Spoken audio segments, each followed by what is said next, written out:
આજથી આસો નવરાત્રિનો પ્રારંભ થતા માઈ મંદિરોમાં ભક્તોની ભીડ જોવા મળી હતી। ત્યારે પાણીગેટ પાસે આવેલ મહાકાળી માતાના મંદિરે આસો નવરાત્રિ નિમિત્તે સવારથી જ ભક્તો દર્શન માટે ઉમટ્યા હતા। આજથી આસો નવરાત્રિનો પ્રારંભ થઈ જતા માઈ ભક્તો મંદિરમાં ઉમટી પડ્યા હતા, જ્યાં ભક્તોએ પૂજા અર્ચના કરી નવરાત્રિનો પ્રારંભ કર્યો હતો।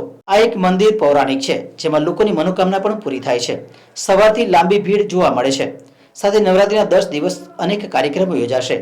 આઠમના દિવસે હવન યોજાશે, જ્યાં મંદિરના સંચાલક મેહુલ બ્રહ્મભટ્ટે જે લોકો દર્શનાર્થીઓ આવે છે તેમનું મા અંબાઈ અને મા મહાકાલીમાં મનોકામના પૂરી કરે અને ખાસ ખેલૈયાઓ માટે પણ ગરબે ઘૂમવાની મહાકાળી માતા તાકાત આપે, સાથે શક્તિની સાથે ભક્તિ કરે, 10 દિવસ સુધી ઉપવાસ કરે છે, એમને પણ માં શક્તિ આપે તેવી પ્રાર્થના સાથે નવરાત્રિની શુભેચ્છા આપી હતી। આજથી શારદી નવરાત્ર, જે આપણે આસો માસના નવરાત્ર તરીકે જાણીએ છીએ, એનું પ્રારંભ થયું છે અને સ્થાપન થાય છે આપણા માતાજીનું। અને આ અષ્ટમીએ મોટો હવન થાય છે અને અંકુટ થાય છે।